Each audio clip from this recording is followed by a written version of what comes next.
অধিকার কি আমার নাই? আমি দেশের জনগণ, আমি এই দেশের জনগণ, আমার ভুল কেন ছিল?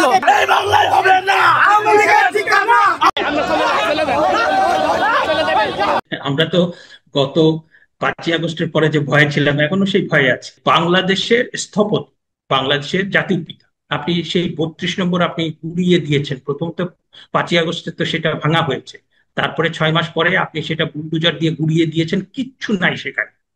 সেই জায়গাতে মানুষ গিয়ে একটু ফুল দেবে কিংবা বঙ্গবন্ধু শেখ মুজিবুর রহমানকে স্মরণ করবে, সেইটাকে যদি আপনি বলেন যে সেটাকে তার বিরুদ্ধে ব্যবস্থা নেওয়া হবে, তাহলে এর চেয়ে অসভ্য, এর চেয়ে অমানবিক।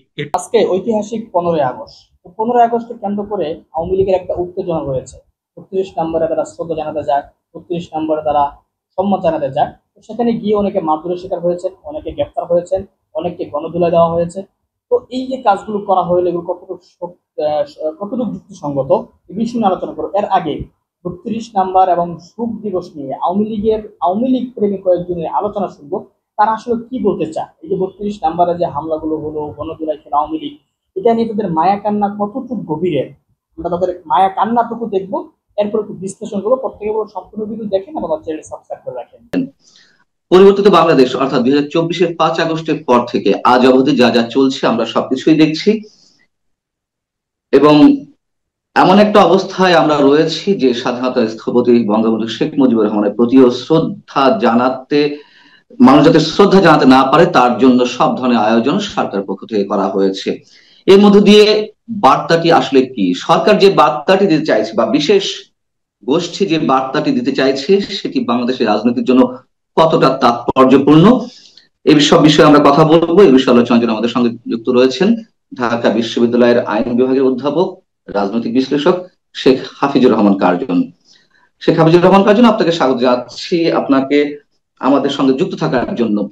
যেটি জানতে চাই আপনার কাছ থেকে, 15 আগস্ট নিয়ে অনেক আলোচনা হয়েছে, নিশ্চয়ই তা নিয়ে আরো গবেষণা চলবে, কিন্তু 2024-এর 5 আগস্টের পর থেকে 15ই আগস্টকে কেন্দ্র করে বিশেষ করে যা কিছু ঘটছে, আপনার মূল্যায়ন একটু জানতে চাই ছোট করে।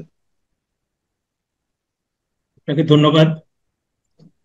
প্রথমেই আমি আমাদের বাঙালির মহানায়ক এবং হাজার বছরের শ্রেষ্ঠ বাঙালি বঙ্গবন্ধু শেখ মুজিবুর রহমান এবং তার পরিবারের যারা এই দিনে নির্মমভাবে হত্যাকাণ্ডের শিকার হয়েছিলেন, তাদের প্রতি গভীর শ্রদ্ধা নিবেদন করি। এখন আপনি যে প্রশ্নটা করেছেন যে এই মানে বঙ্গবন্ধু, মুক্তিযুদ্ধ, বাংলাদেশ, এটা বুঝতে হলে ইতিহাসের দিকে তো তাকাতে হবেই। কারণ আপনাকে বুঝতে হবে যে আমাদের তরুণ প্রজন্ম যে ইতিহাসটা সঠিকভাবে জানেন এবং গত 10-15 বছর ধরে আপনার বঙ্গবন্ধু মুক্তিযুদ্ধের চেতনা নিয়ে বাড়াবাড়ি হয়েছে, আপনার এমন একটা অবস্থা হয়েছে যে অনেকের ভিতরে বিরক্তি তৈরি হয়েছে। কিন্তু এটাকে সঠিকভাবে জানানোটা আমাদের দায়িত্ব ছিল, এমন ভাবে জানানো যাতে তারা এটা বুঝতে পারে যে বাংলাদেশের মুক্তিযুদ্ধ, বঙ্গবন্ধু, তাজউদ্দিন আহমেদ, তারা কত বড় ঘটনা। আপনাকে বুঝতে হবে যে বাংলাদেশের মুক্তিযুদ্ধ যখন হয়েছে, মানে আপনি বাংলাদেশের একটা পূর্ব পাকিস্তান, প্রথমে ছিল পূর্ব বাংলা, তারপরে পূর্ব পাকিস্তান, তারপরে বাংলাদেশ, এবং এটা অনেক পিছিয়ে পড়া একটা জনগোষ্ঠী ছিল। এবং এরকম পিছিয়ে পড়া, শোষিত, বঞ্চিত অনেক জনগোষ্ঠী, তারা বছরের পর বছর কিন্তু তারা তাদের মুক্তির সংগ্রাম করছে, তারা কিন্তু স্বাধীনতা অর্জন করতে পারেনি। আপনি দেখেন বেলুচিস্তান, আপনি দেখেন আয়ারল্যান্ডে, আপনি দেখেন কাতালোনিয়া, আপনি দেখেন পৃথিবীর অনেকগুলো জায়গাতে, মানে অনেকেই তাদের যে রাইট টু সেলফ ডিটারমিনেশন, আত্মনিয়ন্ত্রণের অধিকার, তারা বছরের পর বছর, দশকের পর দশক তারা কিন্তু আন্দোলন করে যাচ্ছে। এবং আপনি দেখেন রোহিঙ্গাদের অবস্থা। হ্যাঁ, তো সেই জায়গা থেকে বাংলাদেশের মুক্তিযুদ্ধ হয়েছে দুটো কারণ। একটা হচ্ছে যে শক্তিশালী একটা রাজনৈতিক সংগঠন ছিল আওয়ামী লীগের মতো, আরেকটা হচ্ছে যে তার একটা খুবই মানে বিশ্বমানের একজন নেতা ছিল। এই দুটো কারণকে কিন্তু আপনাকে মানে মাথায় নিতে হবে। তাহলে পরে আপনি দেখেন যে কত বড় দেশপ্রেমিক জাতীয়তাবাদী নেতা। তিনি যখন মানে প্লেনে করে লন্ডন হয়ে, ভারত হয়ে বাংলাদেশে আসছেন, তখন তার মাথায় দুটো চিন্তা। একটা চিন্তা হচ্ছে, প্রথম চিন্তা হচ্ছে বাংলাদেশের জাতীয় সঙ্গীত কি হবে, রবীন্দ্রনাথ ঠাকুরের আমার সোনার বাংলা, আমি তোমায় ভালোবাসি। আর একটা চিন্তা হচ্ছে যে ভারতীয় মানে বাংলাদেশের ভূখণ্ডে এখনো ভারতীয় সেনাবাহিনী তারা বিদ্যমান, সুতরাং এটাই এই সবচেয়ে ভারতীয় সেনাবাহিনী কতদিনের ভিতরে তার দেশে ফেরত যাবে। তা আপনি আমি দেখেন যে এই জায়গা থেকে বাংলাদেশকে জি আমি একটু বাংলাদেশ সেই জায়গা থেকে প্রশ্ন করতে চাই, সেই ইতিহাসের মহানায়ক স্বাধীনতার স্থপতি, তার সঙ্গে আমরা কি সবকিছু যেভাবে মিলাচ্ছি, সে আওয়ামী লীগের 15.5 বছরের শাসন নিয়ে, লাস্ট যে 15.5 বছর টানা শাসন ব্যবস্থা, সেটি নিয়ে যথেষ্ট বিতর্ক রয়েছে। অবশ্যই অনেক ধরনের অপকর্ম করা হয়েছে, সেগুলো তো আর যেতে চায় না। সেইগুলোকে পুঁজি করে বঙ্গবন্ধু এবং মুক্তিযুদ্ধের ইতিহাসকে মুছে ফেলার যে একটা প্রাণান্তকর চেষ্টা গত 1 বছরে, তাদের টার্গেটটি আসলে কি? মানে আমি যদি একটু আপনাকে বলি, একটা কম্পারিজন নিয়ে আসি। 2024-এর 5ই আগস্টের পরে যে 15ই আগস্টটি এসেছিল আমাদের মাঝে, সেটিতে মানুষের মাঝে একটা ভয়ঙ্কর ভয়ের একটা পরিবেশ আশেপাশে জড়িয়েছিল। ঠিক 1 বছর পরে এসে আমরা দেখছি মানুষ সেই জায়গা থেকে বেরিয়ে এসেছে। হয়তো রাজপথে শোক র্যালি নামেনি, হয়তো 32 নম্বরে মানুষ যেতে পারেনি, তারপরে হয়তো যেত, কিন্তু যেভাবে ওইখানে একটি গোষ্ঠী দখল নিয়ে রেখেছে যে আসলে প্রতিহত করা হবে। কিন্তু এইভাবে কি মুক্তিযুদ্ধ বা বঙ্গবন্ধুকে মুছে ফেলা সম্ভব? আপনি যে ভয়ের কথা বলছেন, যে আমরা তো গত 5ই আগস্টের পরে যে ভয়ে ছিলাম, এখনো সেই ভয়ে আছে। কালকে প্রথম আলোর সেটা অবশ্যই আছে। পৃষ্ঠায় হ্যাঁ, দেখেন যে 10 দিনে আগস্টের প্রথম 10 দিনে আপনার 9জনকে পিটিয়ে মারা হয়েছে। তা আমরা কি কোনো সভ্য দেশে আছি? হ্যাঁ, একটা মব তৈরি করে যে আপনাকে হত্যা করবে না, আমাকে হত্যা করবে না, তার নিশ্চয়। এখন বিষয়টা হচ্ছে যে আপনাকে মানে বঙ্গবন্ধুর কন্যা শেখ হাসিনা তিনি ভুল ভ্রান্তি করেছেন, তারপরে নির্বাচন ব্যবস্থায় মানুষ ভোট দিতে পারেনি, তারপরে দুর্নীতি হয়েছে, অনেক কারণে মানুষের মধ্যে ক্ষোভ জমে গিয়েছে। কিন্তু বঙ্গবন্ধু আর শেখ হাসিনা তো এক না। বঙ্গবন্ধু তিনি ইতিহাসে এর জন্য দায়ীও তো সেই আওয়ামী লীগ এবং শেখ হাসিনা। আওয়ামী লীগ হ্যাঁ, বঙ্গবন্ধুকে সাইনবোর্ড হিসেবে নিজস্ব সম্পত্তিতে পরিণত করার চেষ্টা করেছে। শেখ হাসিনাও বঙ্গবন্ধুকে মনে করতে তিনি পারেননি যে এটি সমগ্র জাতির সম্পদ, সমগ্র জাতির বঙ্গবন্ধু। তিনি নিজের পিতা হিসেবে ইস্টাবলিশ করার চেষ্টা করেছেন এবং সেই কৃতিত্ব নেওয়ার চেষ্টা করেছেন। সেখান থেকেও তো একটা ক্ষোভের সঞ্চয় হয়েছে মানুষের মধ্যে, এবং মানুষ মনে করেছে যে হ্যাঁ, আসলে বঙ্গবন্ধু বা শেখ মুজিবুর রহমান সম্ভবত শুধু আওয়ামী লীগের সম্পত্তি, আর শেখ হাসিনার পিতা। এর বাইরে মানুষ আর ভাবার চেষ্টা করতে পারেনি। না, আমি যেটা মনে করি যে আপনার শেখ হাসিনা আওয়ামী লীগ তাদের এই যে একটা মানে প্যারোকিয়াল প্যারোকিয়াল মানে একটা সংকীর্ণ যে দৃষ্টিভঙ্গি, হুম, হুম, মানে হুম। একটা হচ্ছে যে এটাও ঠিক যে বঙ্গবন্ধুকে তো সবাই সমানভাবে রেকগনাইজ করেন।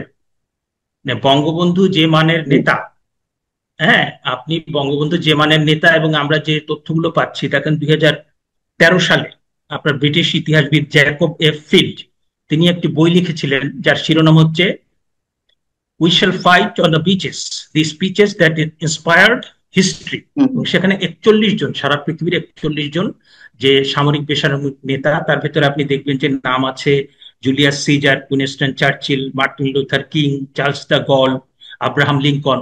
এই সারা পৃথিবীর মানে এত বড় মানুষের ইতিহাসের ভিতরে আমাদের ছোট্ট বাংলাদেশের একজন নেতা, হ্যাঁ, তার ভাষণ সেখানে স্থান পেয়েছে, কত বড় মাপের মানুষ তিনি। তারপরে আপনি তার যে 7ই মার্চের ভাষণ ইউনেস্কোতে, ওইটা একটা বিশ্ব ঐতিহ্য সম্পদ হিসেবে স্বীকৃতি পেয়েছে। হ্যাঁ, তো এইখানে ধরেন যে বঙ্গবন্ধুর যে মানে উচ্চতা, তার যে সাহস, তার যে দেশপ্রেম, তার যে অর্জন, নিজেকে বিলিয়ে দেওয়া, এটাকে সবাই তো সমানভাবে ধারণ করে না, এটাও সত্যি। আবার মানে আওয়ামী লীগ বঙ্গবন্ধু মুক্তিযুদ্ধ এটাকে মনোপলি করে ফেলা উচিত না।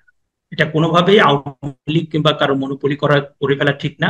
কারণ মুক্তিযুদ্ধ বঙ্গবন্ধু এটা সবার। এখন আপনি যদি এটাকে মানে আপনি মানে শুধুমাত্র বঙ্গবন্ধুকে একটা দলের ভিতরে সীমাবদ্ধ করে ফেলেন, মুক্তিযুদ্ধকে শুধুমাত্র একটা দলের সম্পত্তি বানিয়ে ফেলেন, তাতে করে হবে কি যে পুরো মুক্তিযুদ্ধ এবং বঙ্গবন্ধু দুটোরই ক্ষতি হবে। সেই জায়গা থেকে আসতে পারে। আমি একটু ওই জায়গাটাতে যেতে চাই যে ভয়ের পরিবেশ থেকে বেরিয়ে আসতে পেরেছি কিনা। নিঃসন্দেহে আমি পারি না। আমি উল্লেখ করতে চেয়েছি 2024-এর 15ই আগস্ট ফেসবুকে একটা স্ট্যাটাস দিতেও মানুষ কুণ্ঠাবোধ করেছে, আমি দেখেছি। 1 বছরের মধ্যে এসে আজকে মনে করেন জাসদ প্রতীক বঙ্গবন্ধুর প্রতিকৃতিতে পুষ্পস্তবক অর্পণ করবেন, আরো কেউ কেউ হয়তো তাদের গণ্যের মধ্যে থেকে বিভিন্ন ধরনের অনুষ্ঠান উদযাপন করছে। আবার মানুষের যে ব্যক্ত ফেসবুকে আমি দেখলাম যে বন্যার ঢেউ বয়ে যাচ্ছে বঙ্গবন্ধুর প্রতি শ্রদ্ধা জানিয়ে, আর তো কোনো ওয়ে নাই। তার কারণটি হচ্ছে আমরা দেখলাম যে 14 আগস্ট বঙ্গবন্ধুর যে 32 নম্বর বাড়ি এখন শুধু তোমার একটা ফাঁকা ময়দান, তার সামনে অতিরিক্ত পুলিশ মোতায়েন করা হলো, এপিসি রাখা হলো, জলকামান সাজোয়া যান রাখা হয়েছে, ওইখানে বিএনপি নেতাকর্মী বা জামাত শিবিরের নেতারা তারা অবস্থান নিয়েছে, কেউ যেন যদি যায় প্রতিহত করা হবে। এই যে একটা অবস্থা, এগুলোর কি প্রয়োজন ছিল? আপনি কি আমাদেরকে একটু বলবেন যে মানে জীবিত বঙ্গবন্ধুর চেয়ে মৃত বঙ্গবন্ধু নিঃসন্দেহে অনেক বেশি শক্তিশালী। আবার বঙ্গবন্ধুর যে স্থাপনাটি ছিল, ঐতিহাসিক যে ভবনটি ছিল 32 নম্বর, সেটি গুড়িয়ে দেওয়ার পর মনে হচ্ছে সেটি আরো বেশি শক্তিশালী সাধারণ মানুষের কাছে, আর সরকারের কাছে ভয়ের মূর্ত প্রতীক। বিষয়টি এরকম না? আপনার আপনার আপনার আপনার হ্যাঁ, আপনার সাথে আমি একমত। আপনার আগের প্রশ্নটা আমি একটু পুরোটা শেষ করি। যে আপনি বলছিলেন যে শেখ হাসিনা তার মানে যে শাসনামল সেটাকে ফ্যাসিবাদ বলা হচ্ছে, তার সময় দুর্নীতি হয়েছে, তারপরে আপনার গুম হয়েছে, এই জন্য মানুষের ভেতরে প্রচন্ড একটা ক্ষোভ ছিল। এখন আমার যেটা মনে হয় আসলে আপনি দেখবেন যে আমরা জেনে না জেনে মানে মুক্তিযুদ্ধ মানে দেশটাকে দুটো ভাগ করে ফেলেছি। একটা হচ্ছে মুক্তিযুদ্ধের পক্ষের শক্তি, আর একটা হচ্ছে মুক্তিযুদ্ধের বিপক্ষ শক্তি। এখন এই যে ধরেন যে মানে আওয়ামী লীগের তরফ থেকে আমরা দেখেছি যে আপনার মুক্তিযুদ্ধকে নিয়ে তারা মানে আহ মনে করে যে মুক্তিযুদ্ধ তাদেরই সম্পদ, একমাত্র সম্পদ। মানে এই মুক্তিযুদ্ধের ভিতরে যে বামপন্থীরা আছে, মুক্তিযুদ্ধের মধ্যে যে কৃষক শ্রমিক সবাই আছে। এটা ঠিক যে আপনি যদি ইতিহাসের প্রামাণিক ইতিহাসের মধ্যে যান, তাহলে পরে আপনি দেখবেন যে ওই 1970 সালের নির্বাচনে মানে নিরঙ্কুশ সংখ্যাগরিষ্ঠতা কিন্তু আওয়ামী লীগের। আবার প্রবাসী মানে প্রথম সরকার যেটা, সেটাও কিন্তু পুরো আওয়ামী লীগের। হ্যাঁ, আওয়ামী লীগের নেতৃত্ব দাবি করার অবশ্যই অবকাশ আছে, তাদের অধিকারও আছে। কিন্তু আওয়ামী লীগের ভেতরে যেটা সমস্যা, তাদের অনেক বেশি উদার হতে হবে, অনেক বেশি উদার হতে হবে মুক্তিযুদ্ধের স্বার্থে, দেশের স্বার্থে, বঙ্গবন্ধুর স্বার্থে। কারণ তারা মানে এই আওয়ামী লীগের যদিও মানে প্রধান নেতৃত্ব ছিল, কিন্তু তার সাথে সাথে কিন্তু অনেকেই আপনার 25শে মার্চ আপনার এমনও আছে, আমরা ইতিহাসের ভিতরে জানি যে জামাতে ইসলাম ছাড় অন্যান্য কিছু কিছু ইসলামী দল 25শে মার্চে যখন গণহত্যা ঠিক না, জেনোসাইড শুরু হওয়ার পরে কিন্তু তারা তাদের মন পরিবর্তন করে বাংলাদেশের স্বাধীনতার জন্য যারা সংগ্রাম করেছে কিংবা মন থেকে সমর্থন দিয়েছে। এখন এই সকলকে যদি আপনি মানে অন্তর্ভুক্ত না করেন, তাহলে পরে কিন্তু মুক্তিযুদ্ধ, বঙ্গবন্ধু তারপরে যারা নেতৃত্ব দিয়েছেন সেটা সফল হবে না। এখন আমার যেটা মনে হয় যে শেখ হাসিনা যেহেতু মানে তার সময় আওয়ামী লীগের সময় নির্বাচনগুলো ঠিক মতো হচ্ছে না, আপনার জনগণ ভোট দিতে পারছে না, আপনার শান্তিপূর্ণভাবে ক্ষমতা পরিবর্তন করার সবগুলো পথ বন্ধ, এইটাকে আপনার টার্গেট করে যারা মুক্তিযুদ্ধ বিরোধী শক্তি, তারা সুদূর প্রসারী সব পরিকল্পনা করেছে। এবং তারা শিক্ষা ক্ষেত্রে, বুদ্ধিবৃত্তিক ক্ষেত্রে, তারপরে রাজনীতির ক্ষেত্রে তারা প্রচন্ড ভাবে অনেকগুলো ইউটিউব চ্যানেল নানাভাবে তারা মানে ভুল তথ্য দিয়েছে। আবার ধরেন যে আপনার গত সরকারের সময় যে সমস্ত মানে সুশাসন নিশ্চিত করা যায়নি, লুটপাট হচ্ছে, মানুষের ভিতরে ক্ষোভের সঞ্চার হচ্ছে, এর প্রেক্ষিতে তারা সেটাকে গ্রহণও করেছে। হ্যাঁ, এবং এরকম একটা অবস্থায় 5ই আগস্টের পরে কি করেছে, তারা এই সুযোগটা নিয়েছে যে শেখ হাসিনার বাবা যেহেতু বঙ্গবন্ধু এবং মুক্তিযুদ্ধের পরে তিনি চালিয়েছেন, তিনিও ফ্যাসিস্ট। মানে এই যে এক ঢিলে দুই পাখি মার, মানে আপনি একটার সাথে আরেকটার কোনো সম্পর্ক নাই। আপনার ধরেন যে সারা পৃথিবীতে নেতাজি সুভাষচন্দ্র বসু এবং আপনার রবীন্দ্রনাথ ঠাকুর এবং বঙ্গবন্ধু শেখ মুজিবুর রহমান, স্বামী বিবেকানন্দ একটা বিশ্বব্যাপী পরিচিতি পেয়েছিলেন। এই যে বড় বাঙালি বলতে আমরা কয়টা বাঙালি পাই? হ্যাঁ, তো তাদেরকে যদি আমরা বুঝতে না পারি, তাদেরকে যদি আমরা সম্মান না করি, তাহলে জাতি হিসেবে আমরা কি করে এগিয়ে যাব? এবং এই মুক্তিযুদ্ধ বিরোধী শক্তি তারা খুব সুকৌশলে আপনার জাতিকে বিভক্ত করেছে মুক্তিযুদ্ধের পক্ষে এবং বিপক্ষে, এবং সেইটাতে আমাদের বড় দুটো দলের দায় আছে। হ্যাঁ, যে মুক্তিযুদ্ধে কে কতখানি ইয়ে করেছে, মানে অংশগ্রহণ করেছে, কে কতটা মানে কার কৃতিত্ব কতটা, সেই ফাঁকে কিন্তু মুক্তিযুদ্ধ বিরোধী লাভবান হয়েছে। আপনি দেখেন যে 1975 সালের পরে মুক্তিযুদ্ধ বিরোধী শক্তি বাংলাদেশের রাজনীতি করতেই পারত না, তারা কিন্তু বিএনপির উপর ভর করে রাজনীতি করেছে। এখন তারা বিএনপিকেও ছুটে ফেলে দিয়েছে। এবং এই যে সময়কাল আপনার 1975 সালের পর থেকে মুক্তিযুদ্ধ বিরোধী যে আপনার শক্তি তারা রাজনীতি করার সুযোগ পেল, তারা কৌশলে বিএনপির সাথে থেকেছে, আবার কখনো কখনো তারা আওয়ামী লীগের সাথে তারা কিন্তু লিয়াজোগ করেছে। 1986 সালের নির্বাচন, তারপরে আপনি ধরেন যে তত্ত্বাবধায়ক সরকারের যে আন্দোলন হয়েছিল সেখানেও তারা ছিল কৌশলে, কিন্তু তারা, কারণ তাদের একটা লেজিটিমেসির সমস্যা আছে। আমি এই জায়গা থেকে একটু প্রশ্ন করি, মানে বর্তমান অবস্থার পরিপ্রেক্ষিতে আপনি যেটা বলছেন এটি ঐতিহাসিক সত্য, ঠিক এই অবস্থায় এসে বঙ্গবন্ধুর ক্ষেত্রে অন্তত বিএনপির যে অ্যাক্টিভিটিস, যেমন 32 নম্বরে 14 আগস্ট রাতে বা সারাদিন ধরে আমরা দেখলাম তাদের নেতাকর্মী উপস্থিতি, তো বিএনপি কি এটা খুব জরুরি ছিল যে আওয়ামী লীগ তো এমনি মাঠে নেই, যদি বিক্ষিপ্ত ভাবে কেউ শ্রদ্ধা নিবেদন করতে যায় বা যেতে পারতো না, পুলিশ বাধা দিত বা সেখানে জামাত শিবির ছিল, বিএনপি নেতাকর্মীদের উপস্থিতির কি প্রয়োজন ছিল? এটি করে কাদের, মানে কাদের কাছ থেকে কৃতিত্বটা নিতে চাইলো, কাদের আস্থাভাজন হতে চাইলো? এটি না করলে কি খুব সমস্যা হতো বিএনপির? আপনি যদি আওয়ামী লীগের 100 কর্মী নেতাকর্মীর সাথে আপনি মানে মিথস্ক্রিয়া করেন, কিংবা বিএনপির 100 নেতাকর্মীর সাথে মিথস্ক্রিয়া করবেন, আপনি দেখবেন যে দুই দলের পরস্পরের ভেতরে চরম একটা বিদ্বেষ এবং ঘৃণা তৈরি হয়েছে।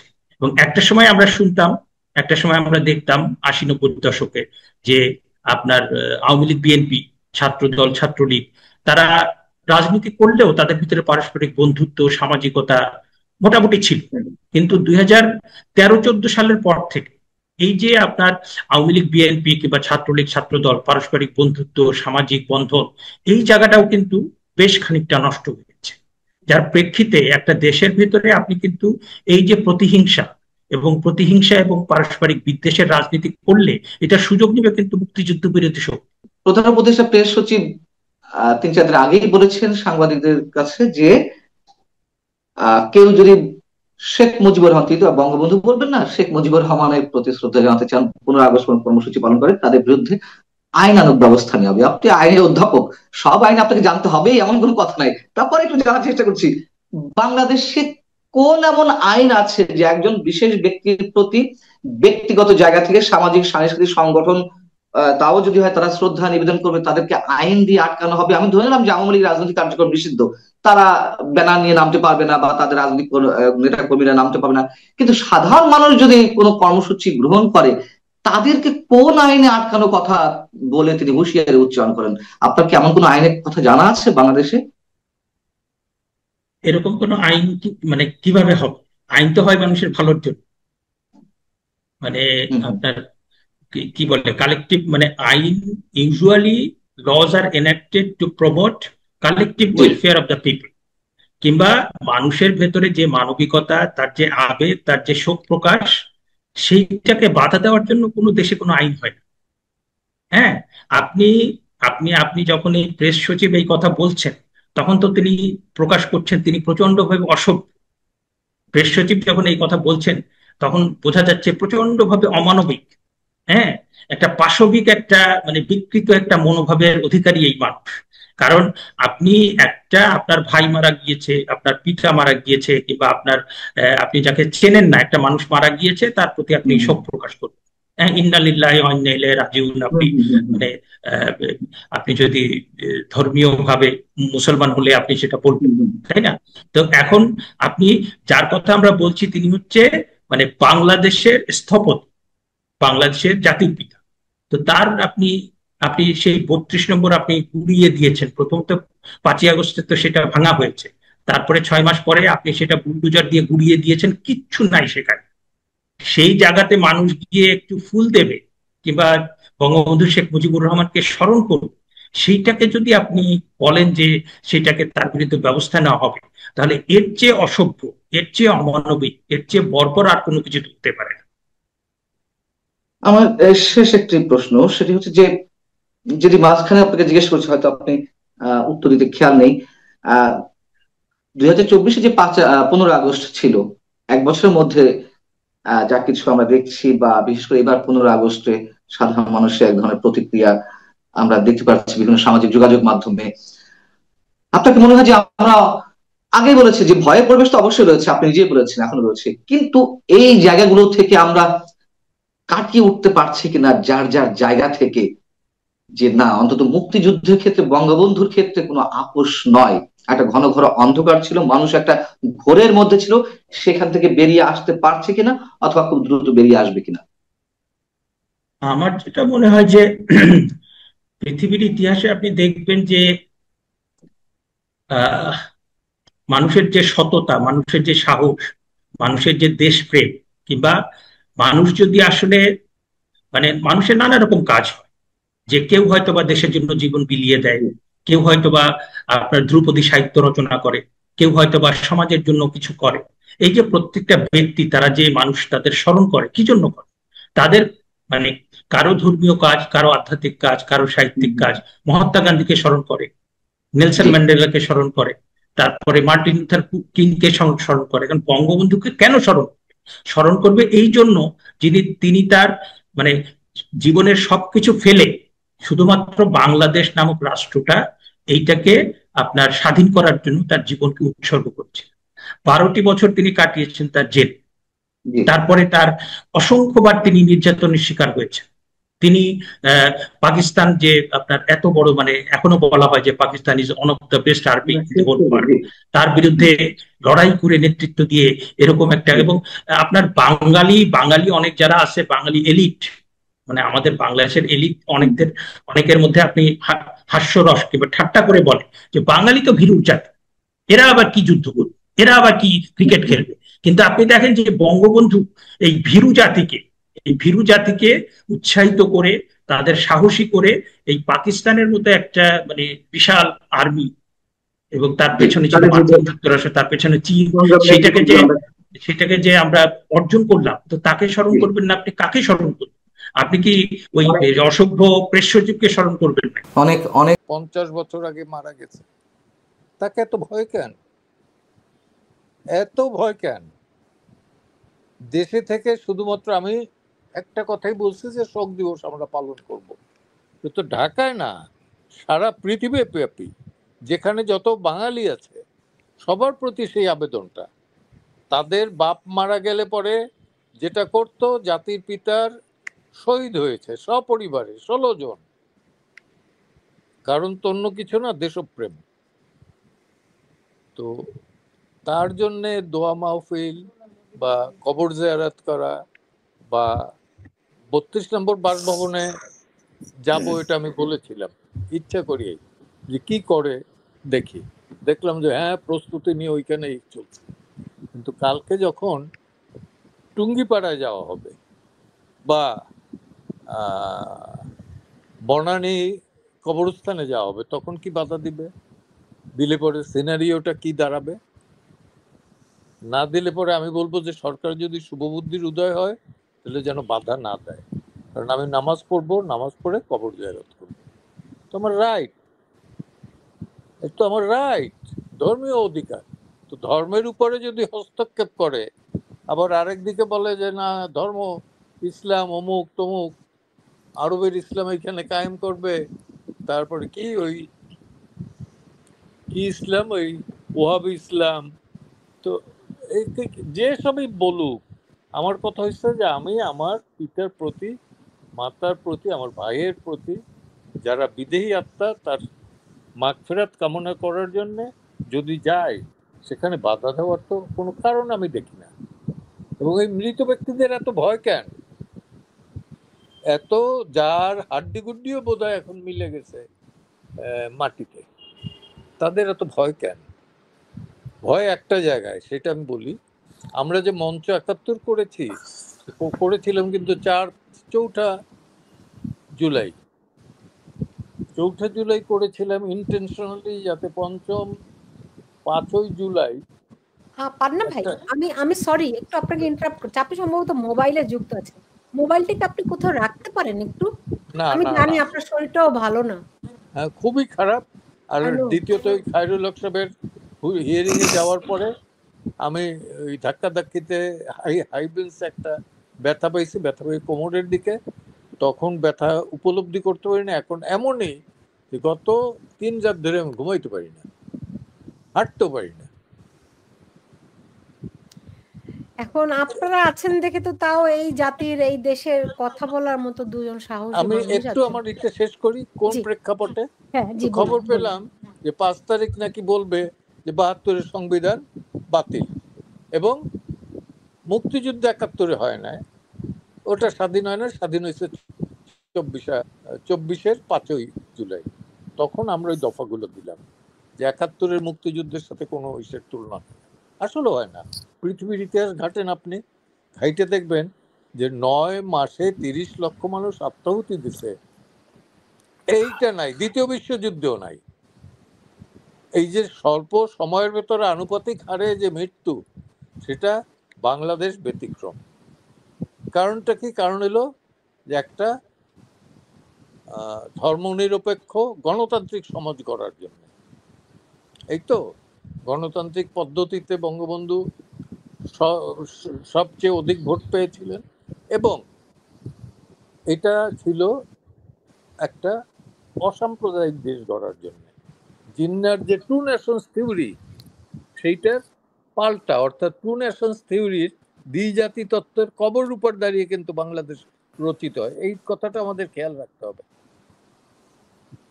যদি মুসলিম একই জাতি হয় তাহলে আরব ওই নাইজেরিয়া, সোমালিয়া সব মিলেই একটা জাতি হইতে পারতো।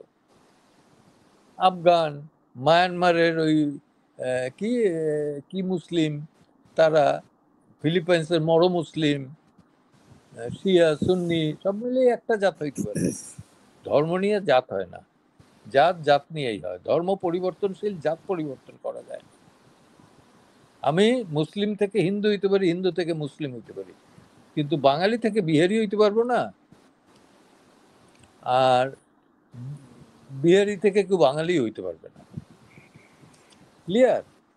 আমি পয়েন্টটাকে বুঝাইতে পারছি?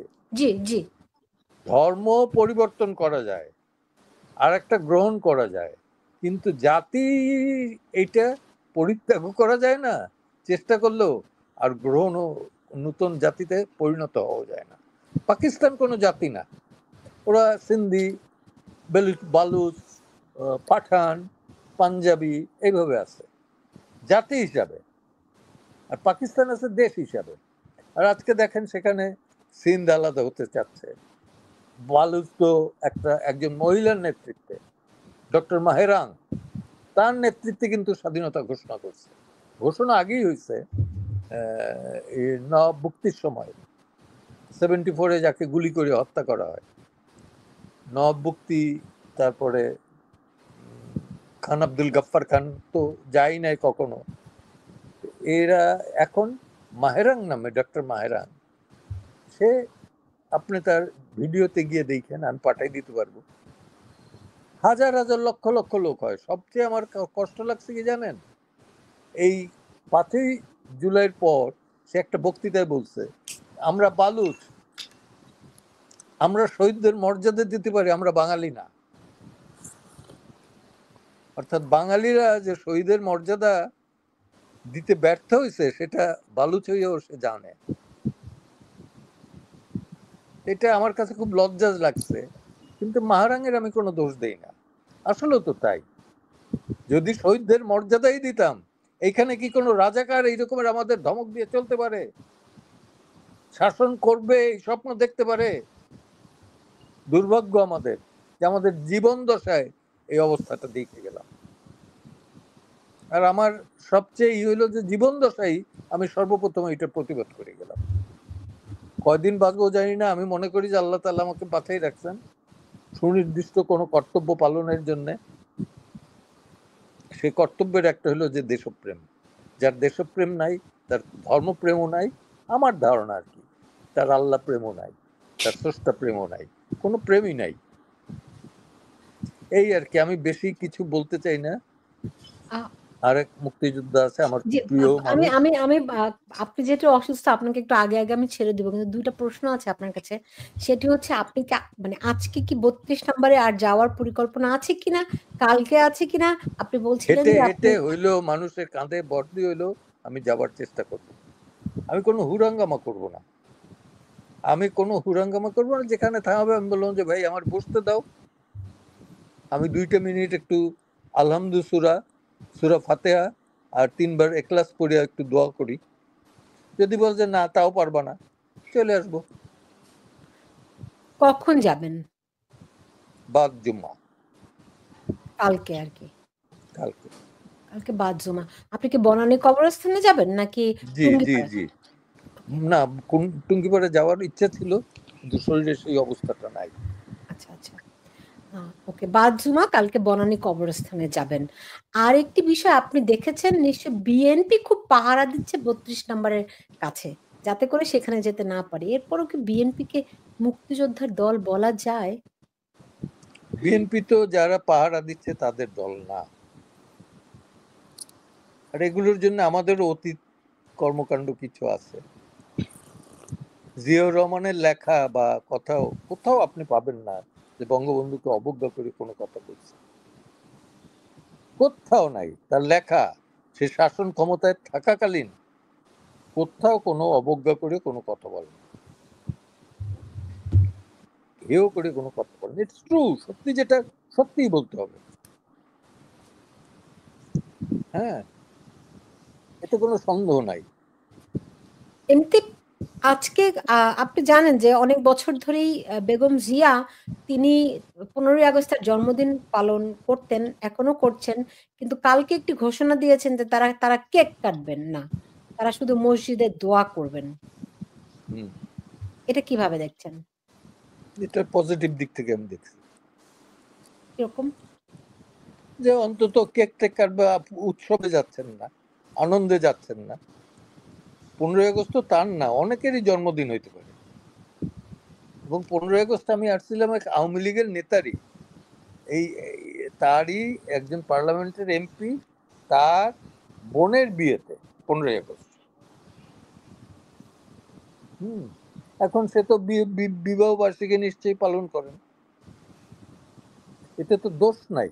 দোষটা হয়েছে যে অবজ্ঞা করিয়ে যদি করে, ইজ্জত করিয়ে যদি করে, সেইখানে অপরাধ। একজন মৃত ব্যক্তির সাথে শত্রুতা করার কোনো জায়গা নাই।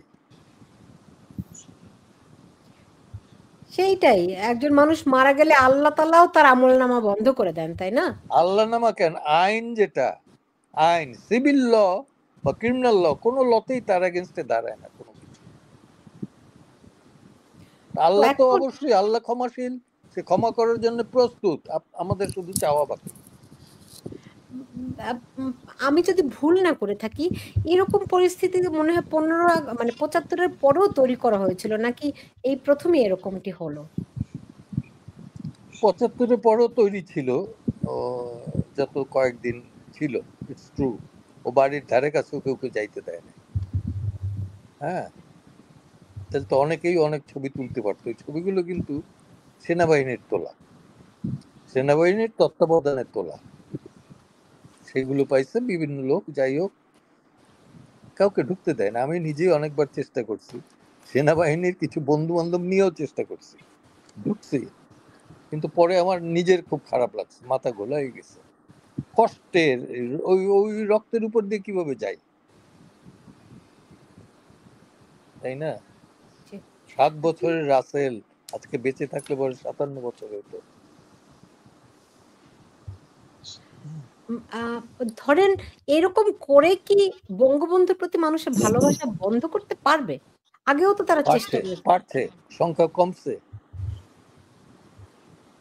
কমছে। আপনার কি মনে হয় কমছে? আমি তো দেখি না কমেছে।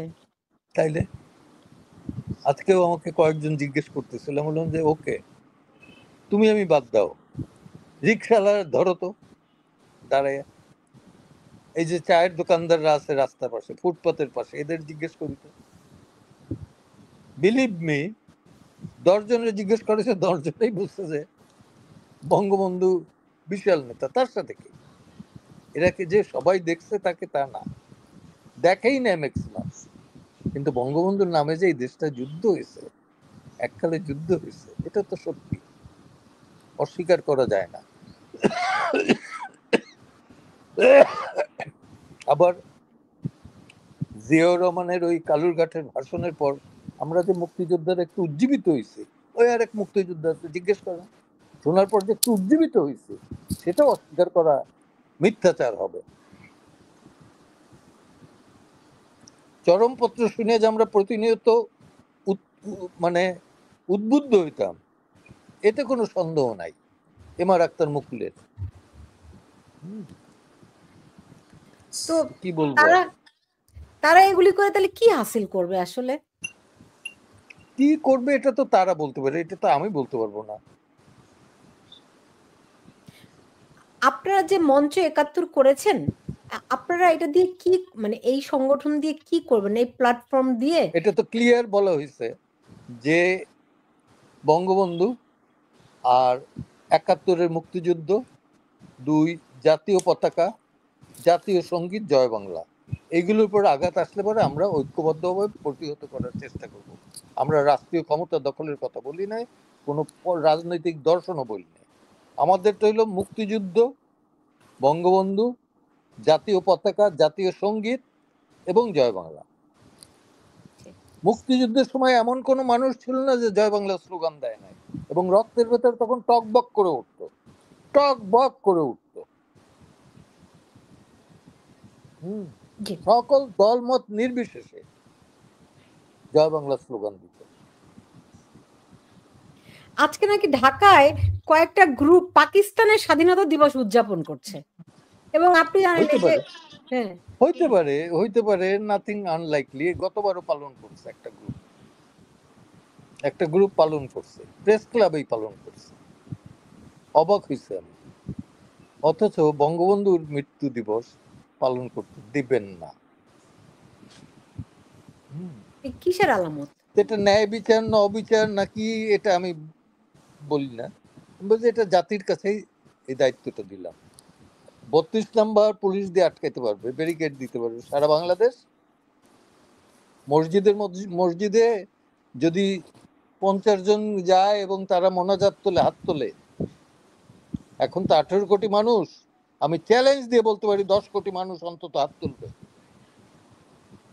এই হাত কিভাবে আল্লাহর কাছে হাত তোলাটা বন্ধ করবে কে? এক আল্লাহ ছাড়ার কি বন্ধ করার নাই।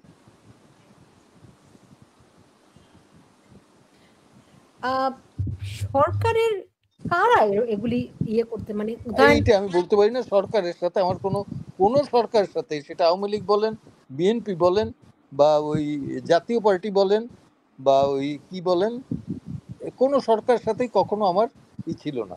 আমি সরকারের ধারে কাছেও যাই না। অর্থাৎ মন্ত্রীরা দাওয়াত দিলেও পারতপক্ষে অ্যাভয়েড করে যাই, প্রধানমন্ত্রী দাওয়াত দিলেও অ্যাভয়েড করে গেছে, এই আর কি। পান্না ভাই, এমনিতে ধরেন এই যে পাকিস্তানি শক্তির মানে পাকিস্তানের স্বাধীনতা দিবস উদযাপন করে, গত বছর জিন্নার জন্মদিন পালন করেছে, তো আপনার কাছে কি মনে হয় যে এখন এই বাস্তবতায় তো আওয়ামী লীগ প্রাসঙ্গিক হয়ে উঠেছে, আর কোন রাজনৈতিক দল আর কোন শক্তিকে দেখেন যে দেশের স্বাধীনতা, সার্বভৌমত্ব, মুক্তিযুদ্ধ রক্ষায় এগিয়ে আসছে? আরো অনেকগুলো রিজন আছে। আপনি কি জানেন যে আমাদের চট্টগ্রাম পোর্ট, এটা 50 বছরের জন্য without any tender, without international tender এটারে লিজ দেওয়া হয়েছে? আমরা তো জানি না, লিজ এগ্রিমেন্টও দেখি নাই, শুনিও নাই।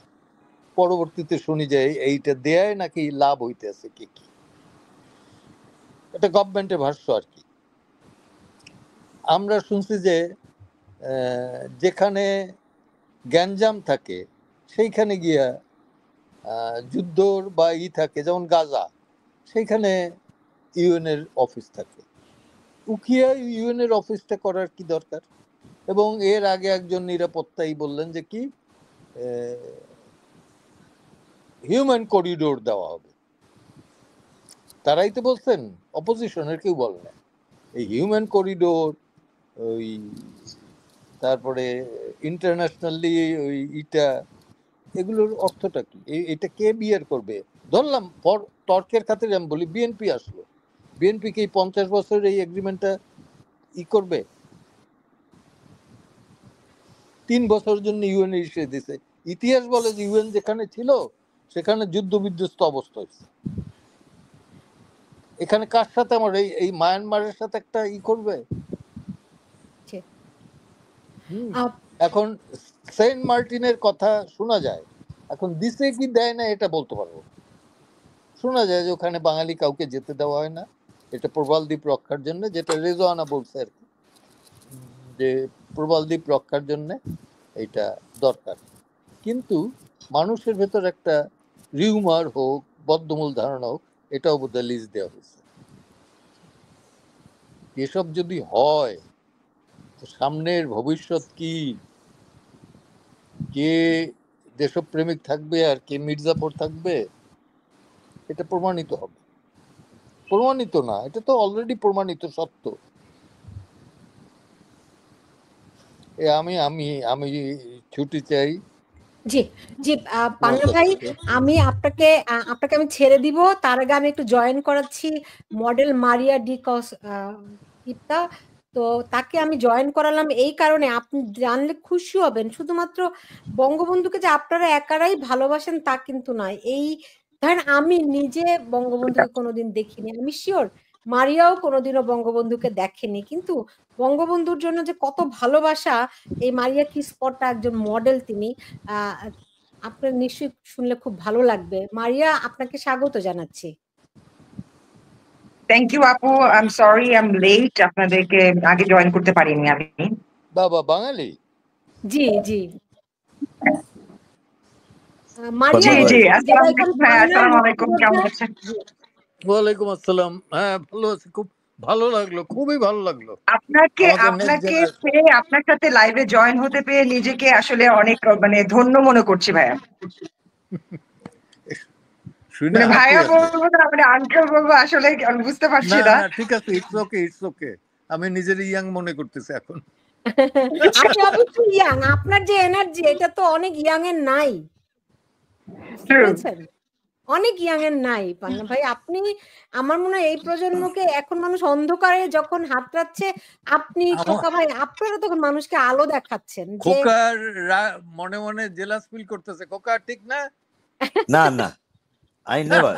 কারণ পান্না ভাই আজ থেকে 4-5 মাস আগে চলে যান, সব মনে আছে না আপনার? হ্যাঁ সব মনে আছে, সব মনে। আপনি কিন্তু আমার মাথায় হাত রেখেছিলেন, এবং আপনার অনুপ্রেরণা যা হয়েছে আপনার অনুপ্রেরণায় না, এটা সবার সমবেত চেষ্টায়। না না, আপনি আমাকে যতটুকু দিয়েছেন এটা আপনি অনেক, এই জিনিসটা আজকে দাঁড়িয়েছে। আমি শুনছিলাম আপনার কথা। তানিয়া তো নাকি? মারিয়া। না, মারিয়া কোথায় তোমার দেশ? আমি ভাইয়া, মাই blood line comes from Italy, মানে রোম থেকে আমি বংশভূত, আমার বাবার বংশভূত ইটালি, রোম। কিন্তু আমার মা বাঙালি, আমার দাদি পরদাদি ওনারা হচ্ছেন ইন্ডিয়ান।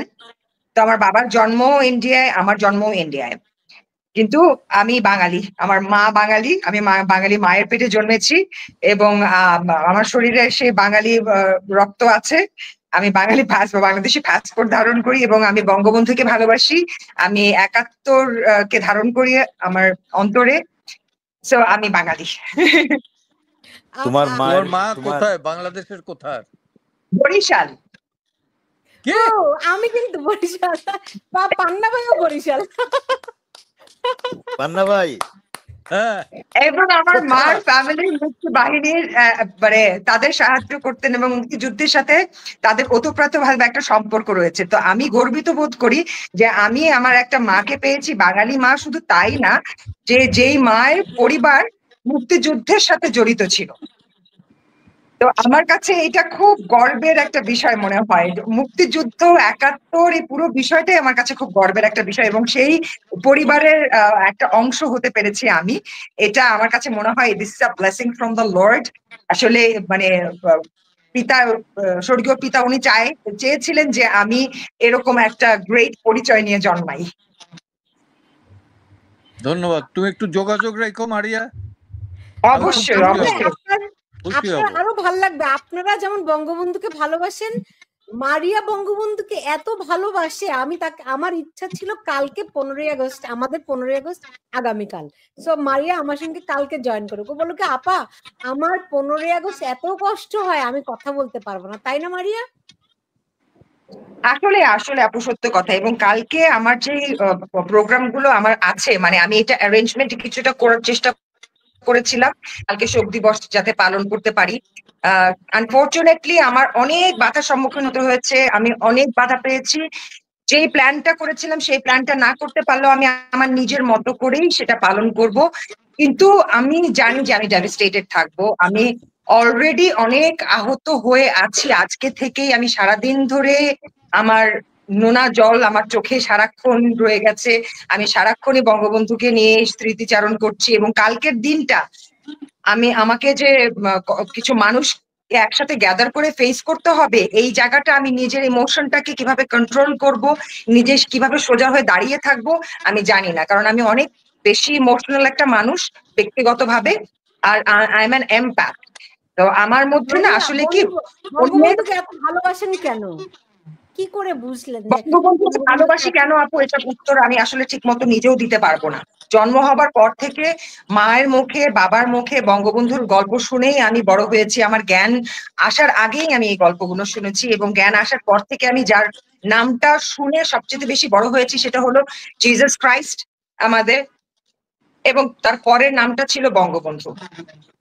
এই দুটো নাম আমি জ্ঞান হওয়ার পর থেকেই শুনে এসেছি।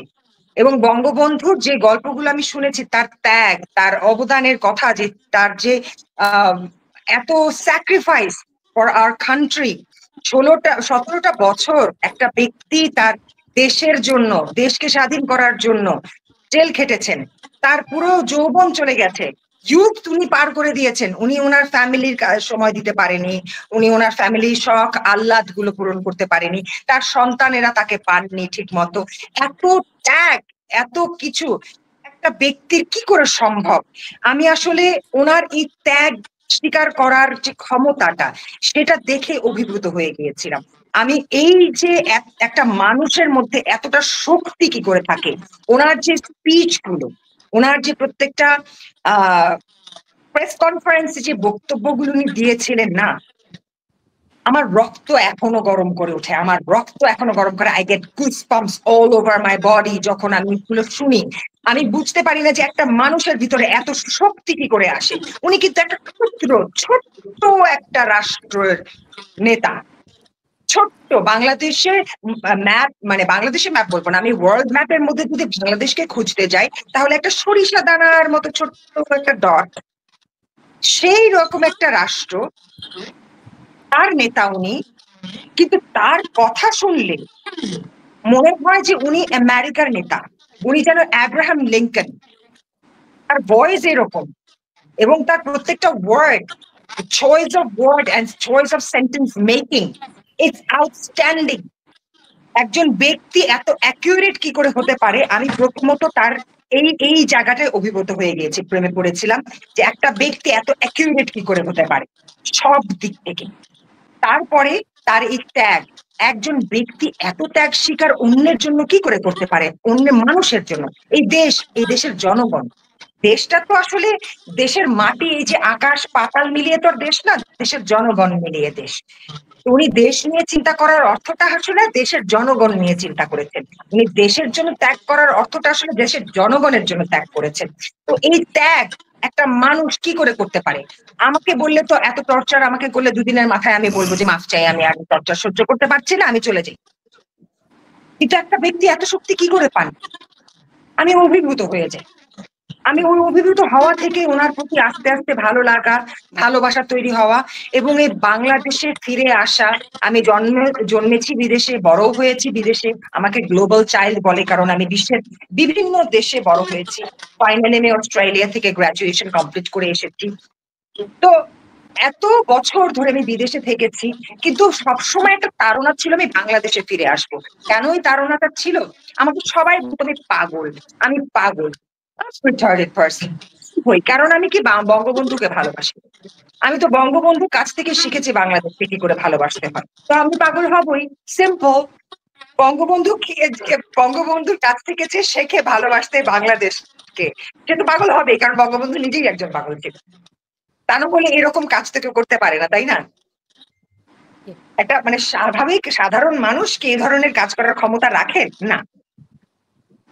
তো বঙ্গবন্ধুর মতো পাগল পৃথিবীতে ওই এক বঙ্গবন্ধুই জন্মেছেন, এরকম পাগল দিনে দিনে আসে না। তো তাকে যখন অনুসরণ করি, তার মতো পাগল তো আমি হবই। আমাকে পাগল যখন বলে আমি খুশি হই, যে ভালো, কারণ আমি বঙ্গবন্ধুর মতো পাগল। তো তার কাছ থেকে আমি শিখেছি বাংলাদেশকে কি করে ভালোবাসতে হয়। সেখান থেকে আমি অনুপ্রেরণা নিয়েছি, এবং আমি ইন্টারন্যাশনাল প্ল্যাটফর্মে বিদেশের মাটিতে যখন আমার মাথায় ক্রাউন পরানো হয়, একটা বিউটি পেজেন্ট কন্টেস্টে আমাকে মিস বাংলাদেশ হিসেবে ক্রাউন করা হয়, তখন আমাকে জিজ্ঞেসও করা হয়েছিল যে তুমি কি করবে বাংলাদেশের, মানে তুমি কি করবে, এই ক্রাউনটা উইন করেছো, এখন তোমার অ্যাচিভমেন্ট নিয়ে তুমি কি কাজটা করতে চাও। আমি বলেছিলাম I want to go back to my country. তো আমাকে জিজ্ঞেস করেছিল, why do you want to go back to your country after having all the great achievement that you have? Why do you want to go back to Bangladesh? Because Bangladesh is not the place for you who can validate your quality. তখন আমি একটা reply দিয়েছিলাম, আমি বলেছিলাম, you have thousands of Maria in your country, but Bangladesh has only one Maria. So I want to go back to my country and I want to contribute from my end whatever I can do. প্রতিটা মানুষের এক জায়গা থেকে কাজ করতে হবে সেরকম কোনো বিষয় না। প্রতিটি মানুষ তার তার নিজস্ব জায়গা থেকে নিজস্ব ভাবে করে কন্ট্রিবিউট করবে, নিজস্ব জায়গা থেকে তার দেশের জন্য কিছু দিয়ে যাবে।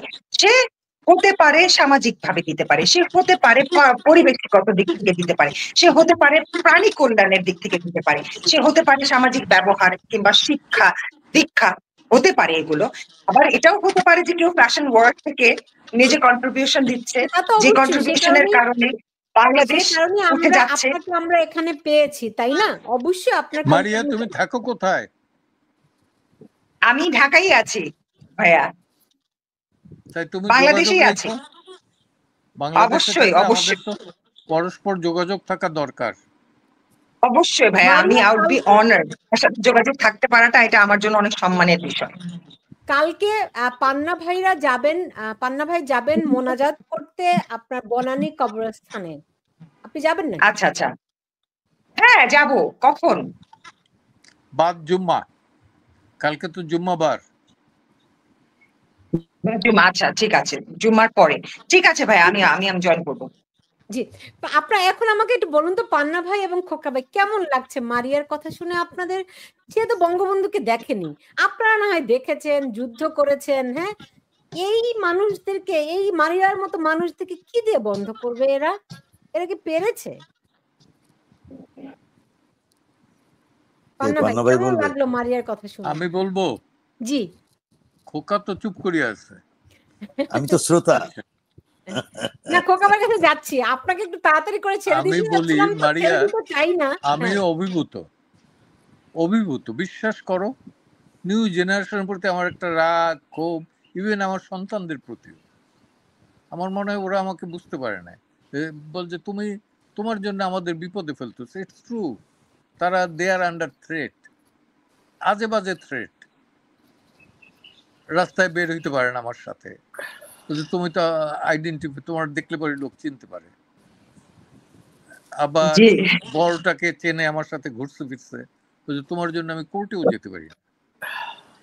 ল স্টুডেন্ট, কোন দোকানেও যেতে পারে না। আজকে একটা দোকানে গেলাম একটু জোরে নিয়ে, ও বেশ আতঙ্কিত হয়ে পড়ছে, ওর জন্য না আমার জন্য।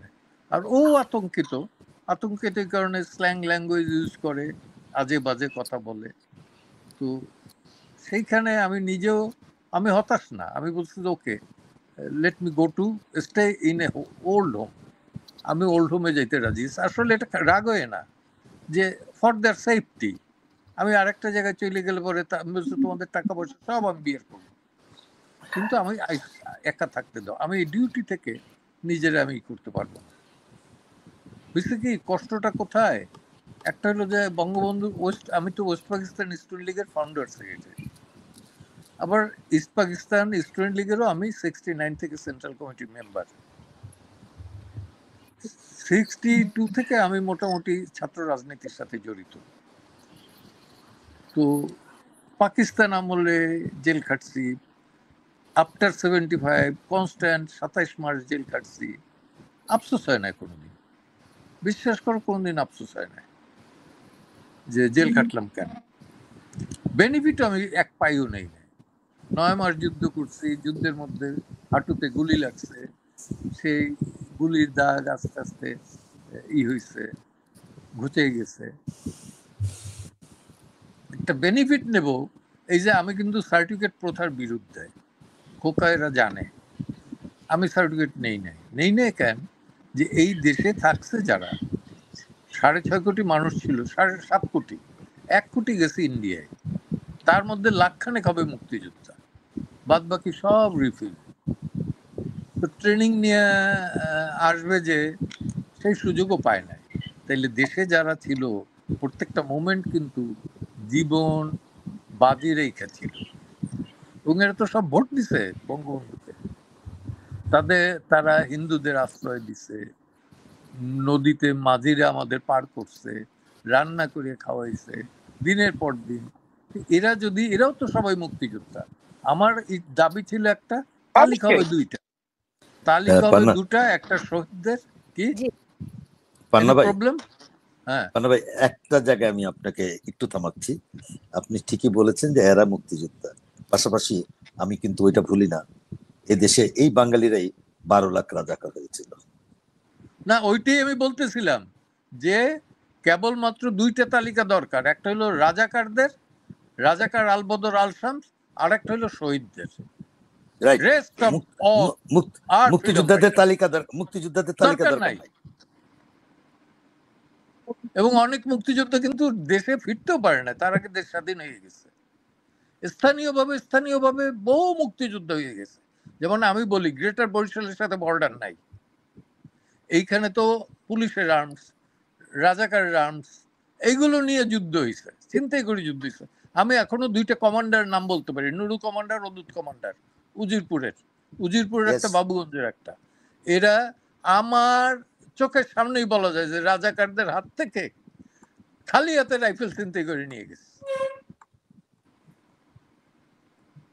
হ্যাঁ, এখন আমি কি বলবো, এক রতন নামে আমার পাশের এক চোর, রতন চোরা বলতো, ও পোস্ট অফিসে গিয়া, পোস্ট অফিসের যে গার্ড ছিল সেই গার্ডের ডিবিএল গান, ডাবল ব্যারেল গান, এটা নিয়ে আসছে।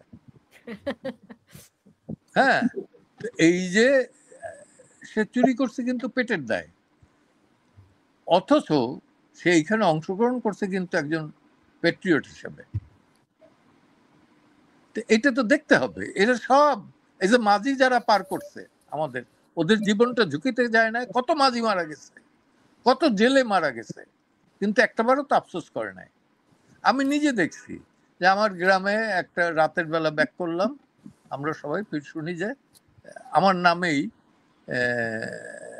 সেই ভদ্রলোকের নাতির নাম রাখছিল পান্না, তাদের বাড়ি অ্যাটাক করে আর্মিতে 7 জনের মারিয়ে ফেলছে। বাড়ির কর্তা ছিলেন প্যারালাইজড, ওই চোখের উপরে শোয়ে রাখছিল, মারিয়ে ফেলছে তাকে, সবাইকে। তাদের দাফন টাফন করবো, সন্ধ্যার পরে মিলাদ পড়তেছে, গেলাম ওইখানে বাড়ির যে দিদেন অভিভাবক, সে পড়তেছে, বলতেছে, হে আল্লাহ, আমার এই ফ্যামিলি থেকে 7 জন গেছে, তুমি আমার নেতা বঙ্গবন্ধুর কিন্তু বাঁচিয়ে রেখো, তারে একবার দেশে ফিরে আইনো। কানতে কানতে বলতেছে। এইগুলো আমি তো এখন বুঝাইতে পারবো না যে মানুষের কি ভালোবাসা, কি আকাঙ্ক্ষা, কি ত্যাগ, এগুলো বলতে গেলে পরে আসল চোখ থেকে পানি পড়ে। আমি যখন যেতাম তখন আমার মা মাঝে মধ্যে যখন আসতাম বাড়িতে, তো দালানের উপরে দাঁড়াই থেকে 2 চোখ তার মুছতো, কিন্তু আমার বাধা দেয় না। তো কি বলবো এখন, আর আমার সাথের মুক্তিযোদ্ধার একজনও বেঁচে নাই। সাকুবর, মাহবুব, আউয়াল কিছুদিন আগে মারা গেছে, হাবিব, এই আজকে শুনলাম অদূত নাকি নাই, সিদ্দিক কমান্ডার নাই, ভোলার সেই সিদ্দিক কমান্ডার নাই, আমার সাথের বন্ধু মেজর জিয়াউদ্দিন নাই, আরেক বন্ধু মেজর শাহজাহান ওমর বীরোত্তম, সে জেলের ভেতর, 2টে মামলায় বেইল করাইছি, আরো 3টে মামলা আছে।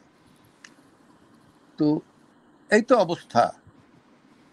আরো আছে অনেকে, সুলতান মাস্টার নবগ্রামের নাই, মারা গেছে। তো ম্যাক্সিমাম অধিকাংশই মারা গেছে। জি, খোকা জানে তো যে একটু খোকা ভাইয়ের মুক্তিযোদ্ধাদের, প্রতিক্রিয়াটা জেনে আসি। হ্যাঁ একটু খোকা খোকা ভাইয়ের প্রতিক্রিয়াটা একটু জেনে আসি। খোকা ভাই কেমন লাগলো মারিয়ার কথা শুনে? এবং মারিয়ার কথা তো অভিভূত, বললাম তো। তুমি যোগাযোগ রাখো, আমাদের কিছু ইয়াং জুনিয়র্স লয়ার্স আছে, জুনিয়র্স ফ্রেন্ডস আছে, সন্তান আছে, এদের সাথে তুমি তাদের লিড দিয়ে আগে নিয়ে যেও। তোমার উপরই আমাদের দায়িত্বটা অর্পণ করে দিও। থ্যাংক ইউ সো মাচ ভাইয়া, আই এম অনার্ড। আসলে আমি অনার্ড, সম্মানিত বোধ করছি। অবশ্যই যোগাযোগ রাখতে আমি ইচ্ছুক। আর আমি মানে আপনাদের সাথে যোগাযোগ রাখতে পারবো, এটা তো কখনো এই সৌভাগ্য হবে আমি চিন্তা করতে পারিনি। কিন্তু আজকে মানে দেশের এই পরিস্থিতি হোক আর যেটাই হোক না কেন, আপনাদের মতো ব্যক্তির সাথে যে পরিচয় হতে পারলো, আবার কথা বলতে পারছি, এই বিষয়টা আমার কাছে এখনো মনে হচ্ছে স্বপ্নের মতো। আর সত্যি একটা কথা বলি, সেটা হলো যে আমি তো সংগঠন আজকে থেকে না, বহুদিন আগে থেকেই করি। এই মঞ্চ 71 করার পর আমি যে রেসপন্সটা পাইছি, বিলিভ মি, এর আগে কখনো আমি নিজেই এটা চিন্তা করতে পারিনি। দুনিয়ার বিভিন্ন কর্নার থেকে, জায়গার নাম শুনি না, এই শুনি না, ভাই আমি বাঙালি, আমি একটু কথা বলতে চাই, আমরা কি করবো 15ই আগস্ট। তো বাংলাদেশ তো আছেই, বাংলাদেশে কালকে গ্যারান্টেড থাকে না, তো বললাম অন্তত 10 কোটি মানুষ প্রকাশ্য অপ্রকাশ্যে বঙ্গবন্ধুর জন্য দোয়া। 10 কোটি, 18 কোটির মধ্যে আমার মনে হয় 12 কোটি মোনাজাত। 12 কোটি মানুষ, 18 কোটির মধ্যে আপনি 12 কোটি মানুষকে পাবেন? পাবো, হ্যাঁ হ্যাঁ পাবো। আমি চিনি তো, আমি তো এদের সন্তান, এবং প্রতিনিয়ত তো এদের সাথে আমার কথাবার্তা হয়। 81 জন আইনজীবীরে গ্রেপ্তার করে পাঠাই দিয়েছিল জেলে, বাইর করছে তো এক এক করে, সবাই বের হয়েছে। ওই তো বললাম শাহজাহান ওমরের 2টা মামলা বেইল হয়েছে, আরো বাকি আছে 3টা। শাহজাহান খানরে নিয়ে গেছিল মাদারীপুর প্রিজন ভ্যানে করে, মনে করছিল যে লোকজন থুতু দিবে বা ই করবে, ওরে ওইখানের জনগণ ছাড়িয়ে দেয় না কেন, পারলে ছাড়াই নিয়ে যায়। এইটা দেখে আর শাহজাহান খানরে মাদারীপুর পাঠায় না। এই তো অবস্থা। অথচ বলা হয় যে সবচেয়ে শাহজাহান খান নাকি আওয়ামী লীগের মধ্যে সবচেয়ে ঘৃণিত, অথচ দেখা গেছে যে তার জনসমর্থনের সামনে সরকারি ওইখানে তটস্থ। শেখ হাসিনার বিরুদ্ধে মামলাটা আপনি আইনজীবী হতে গেলেন, তো ট্রাইব্যুনাল এরকম কেন গেলাম? করলো? মানে আমি তো প্রথমেই আমার প্রকাশ করছি, প্রথমেই জি যে সুযোগ পাইলে পরে আমি যাব। জি, এবং একটাই না, আমি বলছি যে একটাই কেন, ট্রাইব্যুনালেও প্রয়োজন হইলে পরে যাব। তো সেই চেষ্টাটা করছি, এবং যদি আমাকে পারমিশন দিত তাহলে যে জাজমেন্টই দিত, আমি জানি যে জাজমেন্ট দিত ওইটা কিছুটা বরঞ্চ ন্যায্যতা তারা দাবি করতে পারত। এখন তো এটা একটা কন্ট্রোভার্সির ভেতর পড়ে যাবে, আমার ধারণা আর কি। পাবলিক অলরেডি রিঅ্যাক্ট করতেছে। পিপল আর রিঅ্যাক্টিং ভাইয়া, পিপল আর অলরেডি রিঅ্যাক্টিং। অনেক মানুষই হচ্ছে কি এখন চাপের মুখে থেকে ভয় পেয়ে তারপরে কথা বলতে পারছে না, তারা তাদের নিজেদের মতটা প্রকাশ করতে সাহস পাচ্ছে না, কিন্তু ভিতরে ভিতরে কিন্তু দুমড়ে মুচড়ে ওরা শেষ হয়ে যাচ্ছে, এবং ওদের প্রতিবাদ কিন্তু ভেতরে ভেতরে থাকছে। এবং ওরা আমি বলি খোকা জানে যে এখন দেখবেন খেয়াল করে যে যারা কিনা প্রতিবাদ করার চেষ্টা করছে, যারা সত্য কথাটাকে বলার চেষ্টা করছে, কিছু বট বাহিনী আছে অকথ্য ভাষা ব্যবহার করে, চবর্গীয় ভাষাগুলো ব্যবহার করে গালাগাল করছে। তো ভদ্র পরিবারের মানুষরা তো এই ধরনের গালাগাল সহ্য করে নিজেদের প্রোটেস্ট চালিয়ে যাবে না, স্বাভাবিকত। যেমন আমার এটা করার কথা না, কিন্তু আমি ওদের এজেন্ডাটা বুঝতে পেরেছি, ওরা কি চায়। যার কারণে আমি ওদেরকে জয়ী হতে দিব না বলে আমি এটা চালিয়ে গেছি। আমি বুঝতে পারছি যে ওরা ইচ্ছা করে এই কাজগুলো করছে, যাতে যারা মুখ খুলতে চায়, যারা প্রতিবাদ করতে চায়, যেন আত্মসম্মান বোধের কারণে তাদের প্রতিবাদটা ওরা বন্ধ রাখে। তাদেরকে এভাবে করে অসম্মান করার চেষ্টা করা হচ্ছে। তো যখনই আমাকেও এরকম করে অসম্মান করার চেষ্টা করা হয় এবং চবর্গীয় ভাষাগুলো ব্যবহার করে আমাকে, আমার পুরো পরিবারকে নিয়ে অকথ্য গালাগাল করে, তখন আমি এগুলো গায়ে লাগাই না। অনেকে মানুষ বলে যে আপনি কিভাবে সহ্য করেন। আমি সহ্য করি কিভাবে করে ভাইয়া, আমি বলি ওদের তো এজেন্ডাই এটা। ওরা চায় যে আমাকে এইসব কথা, অকথ্য কথা বললে আমি লজ্জা পাবো, আমি ভয় পাবো এবং আমার খারাপ লাগবে, কারণ আমি নিশ্চয়ই ভদ্র পরিবারের একটা সন্তান, আমার পক্ষে এ ধরনের আচরণ নেওয়া সম্ভব নয়। আমি দমে যাব। আমাকে দাবায় রাখার ট্যাকটিক্স এটা, জাস্ট আ স্ট্র্যাটেজি। আমার পোস্টগুলোর নিচে গিয়ে দাবায় দেখো, রাখার জন্য কেন দাবিত হবে? আমার ওদেরকে আমি করতে দিচ্ছি, আমাকে যত গালি দাও। হ্যাঁ, গালি দিলেও ভাইয়া দাও, গালি দিলেও আমি অন করি। আমাকে কেউ যদি বলে তুমি একটু শুয়োরের বাচ্চা, আমি কি শুয়োর? আমি শুয়োরের বাচ্চা কি করে হলাম? আমি তো হলাম না। তো আমাকে গালি দিয়ে লাভ নেই, আমাকে যতই খারাপ কথা বলুক না কেন। না, আমার মৃত বাবা মা তুইলে যেসব গালিগালাজ দেয়, আর কি বলবো, যে আমার মেয়েরা খুব ইয়ে হয় যে বাবা দেখো তোমার মা এই জীবিতকালীন যেসব গালি তুমি শোনো না এতদিন, এখন তারা দিচ্ছে। বললো যে বাবা এরা সব রাজাকার, এরা রাজাকার। ও খুব কান্নাকাটি করতেছে, দাদির হাতে। আমার মাও খুব কান্নাকাটি করে, এসব বলে বাবা কি বাজে বাজে কথা, এগুলো পরিবারের মানুষ আমরা দেখছি, আমরা সহ্য করতে পারছি না, বাবা তুমি থামো, থাক, দরকার নেই, কি করবে এদের সাথে ফাইট করে। তখন আমার প্রশ্ন উত্তরটা এটাই থাকে, ওরা তো চাই এটা, ওরা তো এই কাজটা করছে এই কারণে যাতে আমাকে থামাতে পারে। আমি যখন বুঝতে পারছি যে ওরা এই কাজটা করে আমার এগেইনস্টে জয়ী হতে চাচ্ছে, তাহলে আমি কেন ওদেরকে জয়ী হতে দিব? ওরা আমাকে দাবানোর জন্য এই কাজটা করছে, আমি দাববো না তো, আমি তাদেরকে জয়ী কেন হতে দেবো? একটা কথা বলি সুলতানা, শুনো। জি। সেটা হলো যে সুপ্রিম কোর্টে আমার একটা রুম আছে, কিউবিকলস বলা হয়। তো কিউবিকলসটা কম্পারেটিভলি অন্যান্য ইস্যুর চেয়ে বড়। এই রুমে বসে কিন্তু 92-তে গণ আদালত হয়েছে। এর আগে বলা হইতো ওইটা বামপন্থীদের রুম, পরে বলা হয় গণ আদালতের রুম, এখন বলা হয় ওইটা মুক্তিযোদ্ধাদের রুম। মুক্তিযোদ্ধাদের রুম। তো ওইটা দেখো তুমি, সারা বাংলাদেশ থেকে কিন্তু এখন মুক্তিযোদ্ধারা এসে বসে থাকে। আমি আবার পরিচয় করে দিই, এই চেনো, এ চিটাগাঙের, এ চাঁদপুরের, এ ভৈরবের, এ অমুক জায়গায়, পরস্পর পরিচয় করে দিতে। এবং ফোন বলছে, ফোন নাম্বার নাও, নিয়ে সবার সাথে সবাই যোগাযোগ রেখে, আমার একার দায়িত্ব না। এবং নিচ্ছে রেগুলার। আপনারা কিভাবে এরকম ইউনাইটেড হলেন? একটু খোকা ভাই কিছুই বলতেছে না, খোকা ভাই যদি একটু করে বলতেন। খোকা বলো এখন। বলবো কি করে ইউনাইটেড হলেন? এবং কালকে কি আপনারা সবাই যাবেন নাকি বনানী কবরস্থান এবং 32 নম্বরে? এটা তো সবাই মানে ইসের কোনো রাজনৈতিক কি না, এটা একদিক থেকে রাজনৈতিক। সেটা হচ্ছে এর চেয়ে বড় রাজনীতির, দেশপ্রেমের চেয়ে বড় রাজনীতি কি আছে? বাট কোনো দলীয় প্রোগ্রাম না, এটা আমাদের প্রোগ্রাম। আমরা তো বললাম যে আমরা মুক্তিযুদ্ধ, স্বাধীনতা, পতাকা, জাতীয় সঙ্গীত এবং জয় বাংলা, এ নিয়ে কোনো আপোষ করতে দেব না, এখানে আঘাত আনতে দেব না। খোকা বলো। ওকে, আমি কিছুক্ষণ আগের যে প্রশ্নটা ছিল সুলতানা, আজকে আমার সবচেয়ে ভালো ছিল। আমি শ্রোতা হিসাবে শুনতেছিলাম।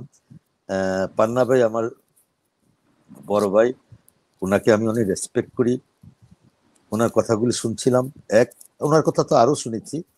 আর মারিয়ার কাছ থেকে আজকে যেসব কথা শুনেছি, সেই জন্য আমি ভাবছিলাম যে আজকে শ্রোতা হিসেবে থেকে যাই, কারণ অলরেডি 54 মিনিট হয়ে গেছে। তো সেখানে আর কি বলবো, কারণ আমার তো বলার অনেক কিছু, সে সময় তো পাওয়া যাবে না। তবে আমি একটা কথা বলি, মারিয়া বলেছে যে তাকে নাকি পাগল বলে, এই জন্য সে এটার উত্তর দিয়েছে বঙ্গবন্ধু একজন পাগল, সেই জন্য আমি পাগল হয়েছি। মারিয়া, তোমাকে স্যালিউট। তুমি আমাদের এই প্রজন্মের এটার নেতৃত্ব দিও। তোমাকে দেখে খুব ভালো লাগছে, আর আসলে তুমিও পারবে, এই কথাটা সঠিক। মারিয়ার কথায় পারবো, আরেকটা কথা পারতে হবে ভাইয়া, হ্যাঁ। পারতে হবে। দেশকে, দেশের সার্বভৌমত্ব, একাত্মকে রক্ষা না মারিয়া আমাকেও প্লিজ, কিন্তু লোকে মারিয়া পাগল বলে, বুঝতে মারিয়া পেরেছেন? এবং আমার আমি খুব বয়স প্রাউড হয়েছে, ফিল করি। পান্না ভাইয়ের বয়স হয়েছে, মাঝে ইন্টারাপশন করো না, তাহলে ভুলে যাই, ডোন্ট ডু ইট। আচ্ছা তো সরি। যেহেতু আমিও 42 বছর আমেরিকায় থাকি, তো সেখান থেকে মারিয়া একটা কথা বলেছে, বঙ্গবন্ধুকে কিভাবে মাপা যায়, বঙ্গবন্ধুকে সারা পৃথিবীর মানুষ ভালোবাসবে। ছোট্ট করে একটা কথা বলি, কিউবার প্রেসিডেন্ট ফিদেল কাস্ট্রো সে একটা কথা বলেছিল, আমি হিমালয় দেখিনি, আমি দেখেছি বঙ্গবন্ধুকে দেখেছি। আমি দেখেছি শেখ মুজিবকে। তো বঙ্গবন্ধুকে কত বড় উঁচুতে জায়গাতে দিয়েছে সে বোঝা গেছে। আর পান্নাবের একটা কথা, যে আজকের যে অনুভূতি, এই অনুভূতিটা আমাদের 75 বাংলাদেশে আমাদের হয়েছিল। 75-এ দেখেছি একই অবস্থা। সুলতানা জিজ্ঞেস করেছিল যে 75-এ কিরকম হয়েছিল, একদম সেম থিং, কেউ পাশেও যেতে পারতো না।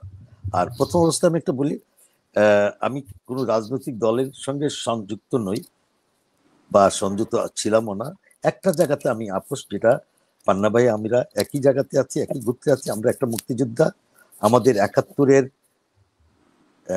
আমি চেতনা বলতে লজ্জা পাই পান্না ভাই, চেতনা বলবো না, আমাদের আদর্শ বলি। 71-এর আদর্শ, যে আদর্শে আমরা মুক্তিযুদ্ধ করেছি। আমরা মুক্তিযুদ্ধ করার সময় আমরা 2-3টে জিনিস হয়েছে, ও মাই গড, আরো দুজনকে অ্যাড করেছে সুলতানা। হ্যাঁ, আমি একটু পরিচয় করিয়ে দেই, তারপর কথা বলেন। আমার সঙ্গে যুক্ত হয়েছেন মঞ্জুরুল হক, তিনি লেখক, সাংবাদিক এবং রাজনীতি বিশ্লেষক। আমার সঙ্গে যুক্ত হয়েছেন তিনি বর্তমানে সিপিবির সমাজ কল্যাণ সেক্রেটারি এবং আগে ছাত্র ইউনিয়নের প্রেসিডেন্ট ছিলেন, লুনা নূর। দুজনকে আমার ধন্যবাদ জানাচ্ছি। এবং তাদের তিনজনকেই চেনেন, আমাদের সঙ্গে যুক্ত আছেন যেটা এখান পান্না, মারিয়া কিসপটা, আমার সঙ্গে রয়েছেন মহিউদ্দিন হায়দার খোকা, দুইজন মুক্তিযোদ্ধা, একজন মডেল। ঠিক আছে, দুজনকে আমার দোয়া দিচ্ছি, তারা যেন ভালো করে। তো আমি যেটা বলছিলাম, যে এখন আমি বঙ্গবন্ধুর কথা বলতে গেলে বঙ্গবন্ধুর কথা বলে শেষ করা যাবে না। তোমাকে একটা কথা বলি, যে বঙ্গবন্ধু এবং 32 নম্বর আজকে যেই কাজটা এই বছর এইবার তারা করেছে, তার একটা এক্সাম্পল আমি পান্না ভাইকে বলি। পান্না ভাই, পৃথিবীতে এরকম অনেক ইতিহাস আছে। আজকের আমি গলা উঁচু করতে পারতেছি না, যেহেতু পান্না ভাই আছে। তো সেখানে আমি তোমাদেরকে না না না না না না না না পান্না ভাই, no no no no no, আমি আপনার সামনে গলা উঁচু করবো না আজকে। আমি যদি এসে যাই আমাকে মাফ করে দিয়ে। তো একটা জিনিস হলো, তোমাদের আমি একটা কথা বলি, শহীদ ইমাম হোসেন, নবীজির দৌহিত্র ইমাম হোসেন, উনার বংশের সর্বশেষ শাসক, যে ইসলামের শাসন করে গেছেন। কিন্তু এজিদের বা মাবিয়াকে এজিদের বাবা, আমি একটু সিরিয়ালি বলে দিই। মাবিয়ার বাবা হলো আবু সুফিয়ান, আবু সুফিয়ানের বাবা হলো উমাইয়া, এই তাদের বংশ পরিচয়। এবং হুজুর পাক সাল্লাল্লাহু আলাইহি ওয়াসাল্লাম সবগুলি যুদ্ধই করেছে উমাইয়াদের গোষ্ঠীর বিরুদ্ধে। তো এজিদ যখন ক্ষমতা পেল মাবিয়ার চক্রান্তে, এবং সে ইমাম হোসেনকে কারবালায় এনে হত্যা করলো। আমি ছোট্ট করে বলে যাচ্ছি, এজিদের হত্যার পর এজিদের ছেলে, তারপর তার নাতি, এই যে 3টা জেনারেশন, এই 3টা জেনারেশনের সময় আরব দেশের ক্ষমতা দ্বন্দ্বে এত প্রকট হয়ে গেছিল, একে ও মারে, এ ক্ষমতা নেয়, ও ক্ষমতা নেয়, জনগণ অতিষ্ঠ হয়ে গেল। ওই যে এজিদের নাতি, আমি নামটা বলেছি, সালমান, করতে হবে খোকা ভাই। হ্যাঁ হ্যাঁ না, এই দেখো, তাহলে আর আমি আজকে শ্রোতাই থাকি দেই না না না বলেন আপনি। হ্যাঁ না, আমি তো তাহলে নাহলে বলতে পারছি না। তো বলেন সম্ভবত না, আমাকে আমি বলছি না। দেখো, আমি কত সুন্দর করে পান্না ভাইদের কথা শুনেছি, আমি কিন্তু ইন্টারাপশন করি নাই। আর যদি ইন্টারাপশন করো, আমি আমি সরে পড়ি। না তুমি ঠিক কাজ আছে, করো। বলেন বলেন বলেন। এই যে নাতি, সে খুব পায়াসম্যান, নামাজ পড়ে, মসজিদে থাকে, কোরআন শরীফ পড়ে। সকলে গিয়ে জনগণ তাকে নিয়ে আসলো যে আপনি জনাব আমাদেরকে চালান, আমাদেরকে একটা পথ দেখান। সে বলছে আমি তো কিচ্ছু জানি না, আমার এই ধরনের কোনো আইডিয়াই নাই। কিন্তু তারপরে তাকে জোর জবরদস্তি বসানো হইলো। সেই যে জানে না, যে সারাদিন নামাজ পড়ে, কোরআন পড়ে, সে ব্যক্তিটি 1 বছরের মাথায় আল্লাহর বিরুদ্ধে যুদ্ধ করে কাবাঘর ভেঙে ফেলছে। সারা মুসলমানের হৃদয় থেকে কি কাবাঘর মুছে ফেলছে? আজ কি কাবাঘর হয়নি? এই কথাটা আমি আগেও বলেছি ইউনূস সাহেবকে।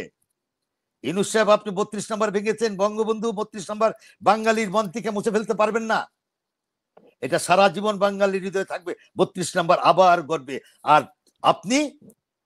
আপনি যাবেন মির্জাফর আর মুস্তাকের খাতায়। এছাড়া alternate, there is no way. That is the bottom line. মারিয়ার কথা, আমি একটু বাঙালির হৃদয়, আমি তো মনে করি বাঙালির হৃদয় মানে সারা বাঙালির মনই একটা জিনিস আজকে, বঙ্গবন্ধু। কি হলো বঙ্গবন্ধুর, কি হলো 32? এছাড়া কোনো শব্দ থাকবে না, থাকতে পারে না। কারণ উনার নির্দেশে, উনারই আঙ্গুলের নির্দেশে 1971 সালে মুক্তিযুদ্ধ শুরু হয়েছিল। আমি পান্না ভাইয়ের কথাই বলবো।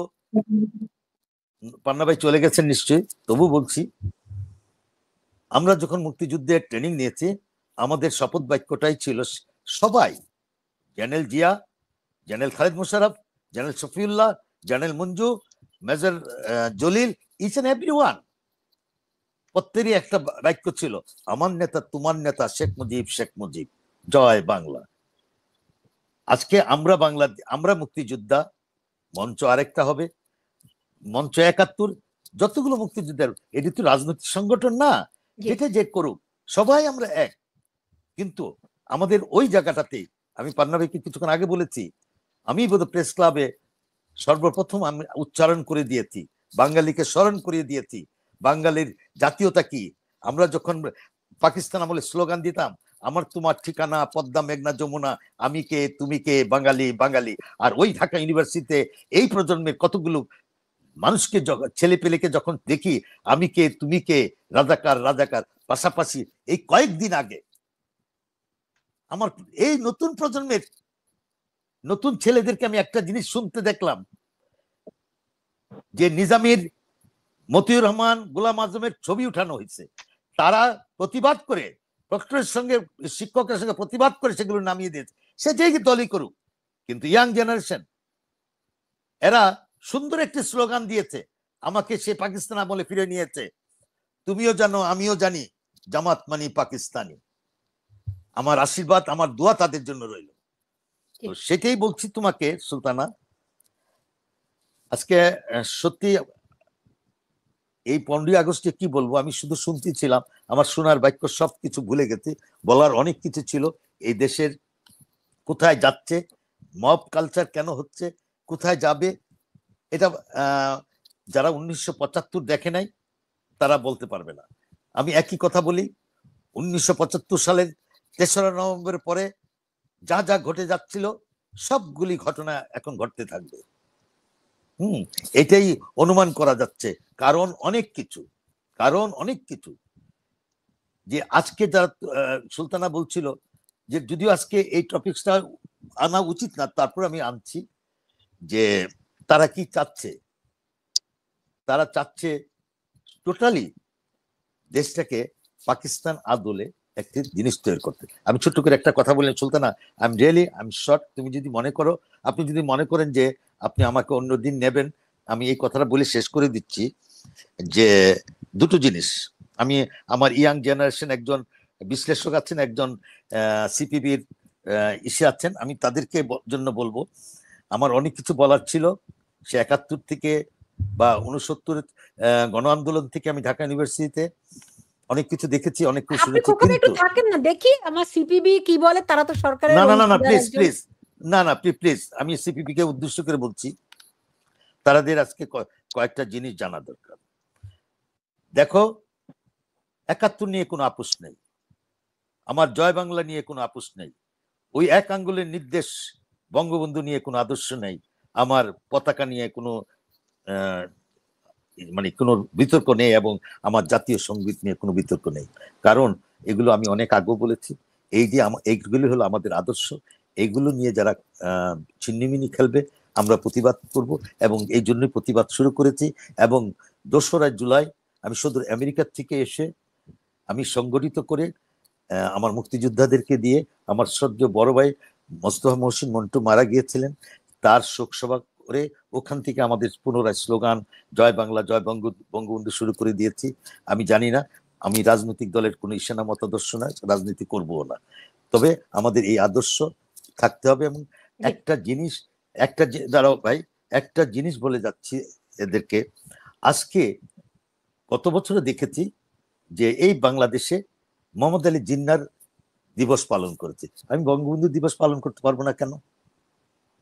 বঙ্গবন্ধু আর শেখ হাসিনা তো এক নয়।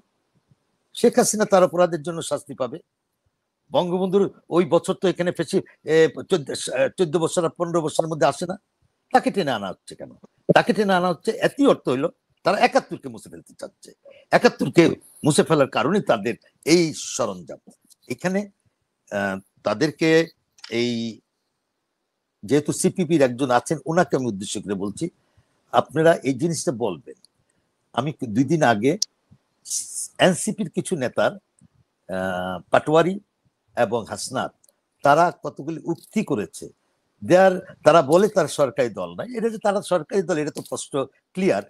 তো ইউনূস সাহেব তাদেরকে তৈরি করেছে, এবং তাদের কারণে ইউনূস সাহেব ক্ষমতায় আসছেন, যদিও মেডিকুলার ডিজাইনের মাধ্যমে অনেকগুলো আলোচনা করে। কিন্তু তারা বলেছে একটা কথা, যে ডিজিএফআই কে, আয়না ঘরে ডিজিএফআই কে ভেঙে ফেলতে হবে, এটা অনেক বড় কথা।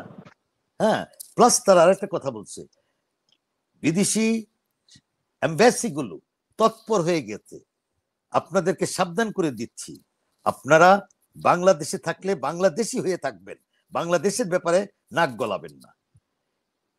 এই কথাটা ওরা নিজেরা কন্ট্রাডিক্ট করে ফেলছে, কারণ তাদের নেতারাই তো দেখলাম আমেরিকান এম্বাসিতে আমেরিকান অ্যাম্বাসেডারের সঙ্গে কথা বলতে, তারা ওখানে গেলেন কেন তাহলে? না না, আমি চলে যাব, এখন স্পষ্ট কথা, একটা স্পষ্ট কথা, এই দেশটা, না না প্লিজ, এই দেশটা আগেও যেরকম বলেছি আমি, এরা বলে ভারতের সাম্রাজ্যবাদ, আমি ভারতের সাম্রাজ্যবাদ থাকতে রাজি না, কিন্তু আমরা স্লোগান অলওয়েজ দিয়েছি মার্কিন সাম্রাজ্যবাদ। আজও তো দেখতেছি মার্কিন সাম্রাজ্যবাদী এই দেশটাকে গিলে খাচ্ছে। তারা কেন বলে না মার্কিন সাম্রাজ্যবাদের কথা? এই মার্কিন সাম্রাজ্যবাদী তো দেশটা সারা জীবন সাম্রাজ্যবাদের বিরুদ্ধে স্লোগান তুলে এখন এটাও কিন্তু, এটা কিন্তু খোকা ভাই, আমি আপনার কাছে আসতেছি। লুনারুর একটু উত্তরটা দেন। আমি একটু মারিয়ার সঙ্গে আপনি থাকেন, আমি মারিয়ার আমার এই লুনা আমাকে একটু অফ হতে হচ্ছে কারণ আমার একটা কারণে আমি একটু কয়েক মিনিট অফ হচ্ছে, প্লিজ। জি, আপনি আবার জয়েন করেন তাহলে, আমাকে একটু অফ করুন। আচ্ছা, আমি দর্শক আলোচনা শুনে বুঝতে পেরেছে তার মায়া কান্না কতটুকু। তারা শুধু সেখানে যারা এখানে আলোচনা করছে, যারা 32 নম্বরে গিয়েছে, তারা মার খেয়েছে, তারা শ্রদ্ধা জানাতে গিয়েছে, কিন্তু যারা এখানে কথা বলছে তারা কিন্তু 32 নম্বরে যায় নাই। তাদের যদি মুজিবের প্রতি এত ভালোবাসা, 32 নম্বরের প্রতি এত আবেগ থাকে, তারা আজকে 32 নম্বরে যাইতো, যায় আর সেখানে মায়ের দুধ খেয়ে আসতো, তাহলে বুঝতাম যে না আপনাদেরও টান আছে। তার মানে এরা আসলে প্রকৃত মুজিব প্রেমী না, এরা হচ্ছে মুজিবের যে বর্তমান হাসিনা, এদের টাকা খেয়ে মূলত মুজিব প্রেমী হওয়ার চেষ্টা করে, যেটা এখন পান না। একজন আওয়ামী লীগের দোষর, এই যে আরেকজন পান না, দুজনই পান না, যাদের আলোচনা শুনেছেন, এরা মূলত আসলে টাকা খেয়ে আওয়ামী লীগের সিম্পিতি। কারণ চিন্তা করে তারা এখন যদি সরকারের পক্ষ থাকে বা বিএনপির পক্ষ থেকে কোনো কিছু করতে পারবে না। আওয়ামী লীগের এখন বিপদ কাজ চলছে, যদি আওয়ামী লীগকে এনইউবি নিয়ে ম্যানেজ করা যায় আর আওয়ামী লীগ ভবিষ্যতে ক্ষমতায় আসে, তখন তারা বড় বড় লুটপাট করার একটা সুবিধা পাবে। এই জন্যই আসলে আওয়ামী লীগের পক্ষে এরা কথা বলে।